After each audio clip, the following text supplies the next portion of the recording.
And just wait for the next line. Some years ago, research introduced Demel and colleagues to the work of the CCP. I can't imagine why someone in Hollywood found that interesting. This is the group, the same group that runs this convention, attended by all of the major companies, who is using Chinese research on social and behavior change in order to work out how you can put social engineering into Hollywood movies and make them profitable. It's easy to find wins in Hollywood at the moment, with Facebook and Instagram getting rid of their biased fact-checkers, Disney saying it wants to withdraw from culture wars, Amazon buying Melania's life story as an overture towards America's next leader, and even the Golden Globes presenter and actors generally went politics-free during their award ceremony speeches. The thing is, though, all those are public pronouncements. They're not actions, they're words, and words are meaningless. Even if they were going to go, oh, we're neutral now, I wouldn't accept it. You can't systematically destroy a people for years, and oh, sorry, we went a bit far there, didn't we? What started as a movement to be more inclusive has increasingly been used to shut down opinions and shut out people with different ideas. And it's gone too far. No, if you're not actively against the people that caused it, if there isn't some recompense, an accounting of responsibility for the actions of the past, and the punishment of those who caused it, well, nothing stops it happening again, despite signs that things might be changing. If you actually dig a little bit, it seems that things are simply going underground. They're rearranging, reorganizing, thinking about where they went wrong before, so that the next time it happens, we're not going to make that mistake again. For instance, in the same time that the Golden Globes weren't really talking about culture or what they wanted to influence or various different themes, the two best picture winners definitely were 100% dedicated to the message. The Hollywood Reporter even commented that it was a bit odd that we had to be satisfied with well wishes like, the light always wins over darkness, implying they're more traditional. We are correct, but we're going to play the long game on this one, folks. Or how Amazon, while on the one side are buying Melania's life story to get her on side and appear like some kind of ally, at the same time as them attending conventions in LA about impact and profit. How you don't actually have to choose between social impact with your entertainment and money. How not only was their company listed as a participating organization, the head of physical production even spoke at the event, which had talks about the role of celebrities in impacting change, how inclusivity means innovation for the gaming industry, how we shouldn't be intimidated by empowering people, and the legal issues that could be involved with inclusive storytelling. How can lawyers empower people in these narratives? How can we remove barriers to increase representation in media? Which to me just sounds for code like, how can we racially discriminate against people and not get sued? Here's to questionable choices. How can we use games to indoctrinate people? More representation? And how you can harness audio dramas and podcasts for social impact? That sounds a little odd until you realize that that's exactly what they were blaming with the recent American poll for their leader. Oh yeah, it was just Joe Rogan that controlled everything, you see. Don't you understand how podcasts are shaping the very culture itself? All of these talks focus around the idea of how can we organize and change things? What tactics can we use from the darkness in order to improve our impact? How can we navigate the sea of change and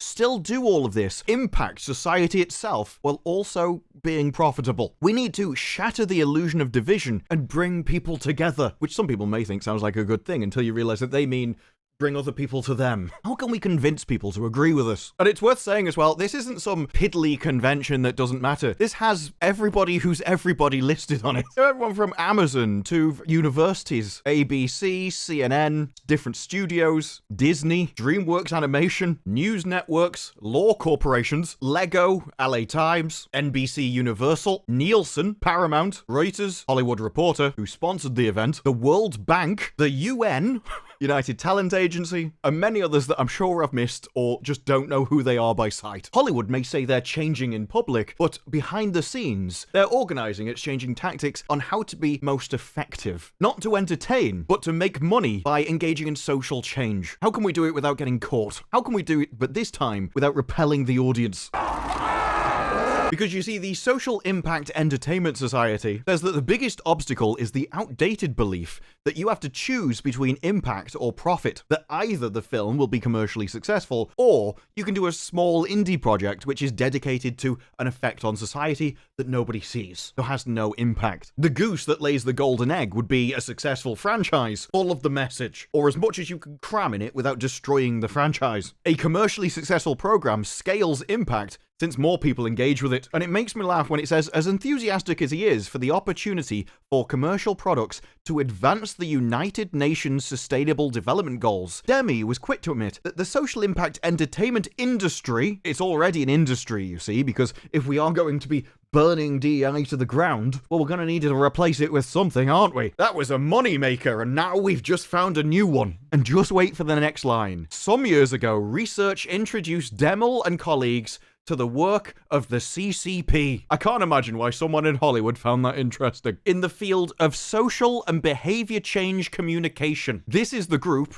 same group that runs this convention, attended by all of the major companies, who is using Chinese research on social and behavior change in order to work out how you can put social engineering into Hollywood movies and make them profitable. Attended by some of the biggest, and the biggest, media and content creation companies in all of Hollywood. All I'm saying is, maybe a few quotes to the media about us wanting to change doesn't balance out the actions that we're doing behind the scenes with the people and the social engineering research we've been engaging in. I'm not sure that those balance each other out. Social and behavioral change communication is a quite rigorous approach to promoting distinct pro-social outcomes based on proven behavior and social norm theories. The approach has been described as impact first, entertainment second, although it does say a close second. Hollywood may be changing, but they still ain't putting entertainment first.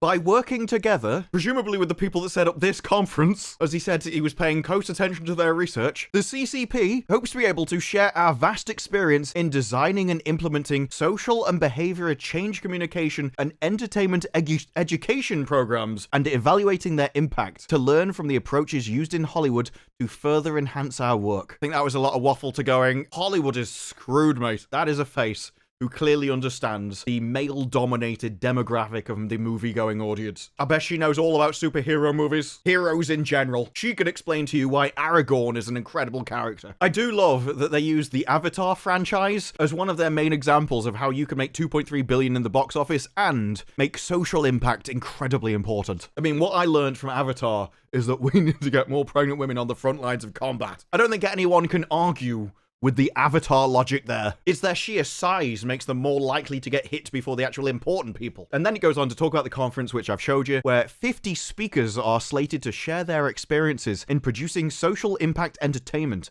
and social and behavioral change communication. They hope to encourage their fellow film industry executives and creatives to trust in their vision for a better world without compromising the goal of financial stability. Because remember, for years now, there's been the story that identity politics has been in retreat in Hollywood, with even corporate media saying that it's ruining Hollywood and reducing our beloved characters to hollowed out shells. How Hollywood realized that they needed the more traditional characters, male leads, were deemed necessary because of their beloved legacy, but that was simply used to get people through the doors, as there's no use in promotion of progressive and inclusive ideals if it's not going to be received as well as you'd like. If you can't get bums on seats, no one's going to see your message in the first place. That's what led to the uncomfortable compromise, where yes, you would get a male lead with a recognized name who would seem like they were going to be the protagonist, but they'd be henpecked and scratched by identity politics, deconstructed, and cast in an unfavorable light as out of touch and have their history retroactively undermined. I mean, hey, we have the perfect example of that. Yes, we know. We know everything. Thanks. And you know nothing. We even had the original creators and original actor come back specifically to dismantle their legacy. We've got all that power, but there is a way to get rid of it. Something a male-presenting Time Lord will never understand. We're the ones that can get bums back on seats, but when they're there, we're going to slap you around the face with the message. Well, that didn't work. And so now we're having conferences about how we can maintain that same impact, get that same progressive message across, but this time try and do it profitably. It is interesting, as I've just mentioned Doctor Who, that one of these conferences is how we can partner through TV shows, driving impact through collaboration. Well, I mean, I thought this season of Doctor Who was fantastic. I'm such a fan of Discovery, it's absolutely my favorite. Collaboration between networks and brands can amplify a show's cultural impact while advancing meaningful causes. Discover strategies for aligning creative visions with social objectives, leveraging media platforms to engage diverse audiences. Learn how to forge impactful alliances that inspire change through the small screen. I wonder if Russell would hire me to rent under him. Yes! I don't know if we can afford you, I'll do it for free.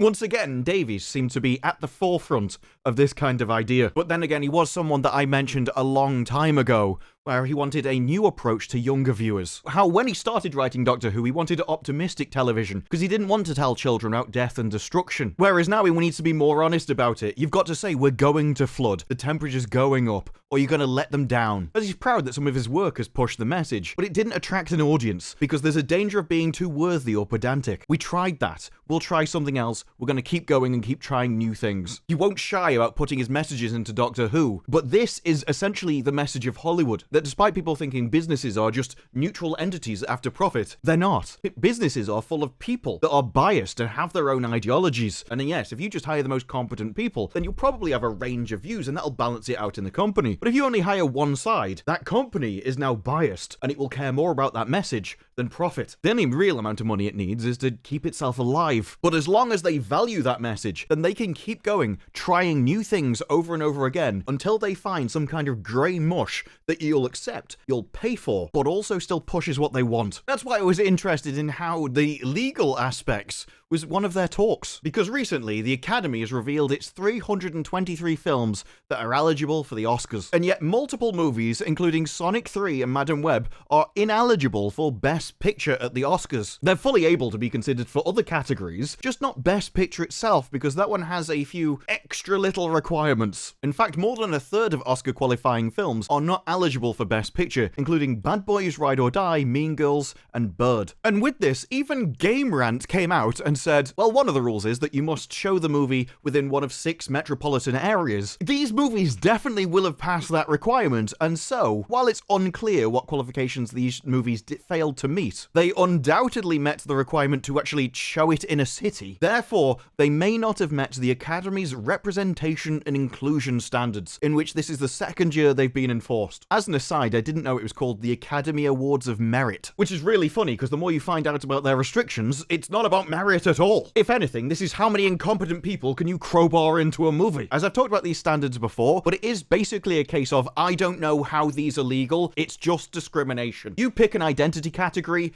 they discriminate against it. In fact, the list of categories they allow is so wide to include basically everybody except people that look like me. I mean, they're even talking about minority groups and then include women, which are the majority of the Earth's population. All I'm saying is this feels particularly targeted. Well, I say that, one of the categories is actually Indigenous peoples, and as an Indigenous Englishman, I think I could get past it. Well, only if they were a dungeon master doing rules as written. We all know if they did a movie that was entirely created by Indigenous Englishmen, they're not letting them through. But whenever I read this, the only thought that goes through my head is, this can't be legal.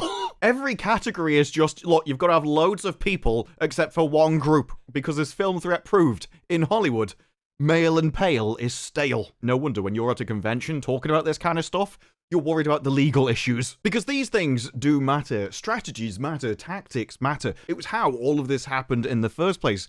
Targets were chosen. Language was picked in order to frame things in a way that was difficult to resist at first, because it generally relied on people being good. Because it relied on evil people exploiting the morals of good people. Be like, hey, look, you wouldn't want to be a bad person, would you? Like, no. And so they let the Horde through the door, and the Horde fired them all and replaced them with their own cronies. But events like this do prove that they're thinking about these issues, and what mistakes did they make, and how can they amplify their voices for impact in the future? And so when I see Amazon taking part in this, while publicly trying to appear as if they're changing, or that Facebook is changing, they'll have to forgive me for being a little suspicious. But when the Golden Globes presenter and the actors decide to go politics free, but also award the same message-laden shows that they always would, it's a public-facing change with a behind-the-scenes doubling down. They're not just there to jerk off the egos of the actors. Awards direct the prestige of the industry. Amazon themselves made Rings of Power because they wanted that prestige. They want to be taken seriously in entertainment so that Amazon could be seen as a genuine entertainment studio rather than just people that sell toilet seats. The awards matter because they guide the direction of the industry. You have to remember, actors consider themselves to be auteurs because they want that prestige. They also want to be taken seriously. And so if they see the movies, the themes, which are getting awards, they'll want to put those into their own in order to follow the trend, to be a proper artiste. So as far as the guiding of the industry, that's still happening with the awards. And I think there's even something a bit more manipulative happening. You see, while Glazer and the actors didn't do it in their speeches, it could just be a recalibration that, well, if Oprah can't change the masses, who am I to believe I can? But this is Hollywood, and their egos have never known any bounds before. Instead, through events like this, I think they're slowly learning and adapting their tactics, that they're taking the data into account. A Hollywood Reporter poll found that 47% out of 2,000 people didn't think star voices are effective at changing their minds, and just 10%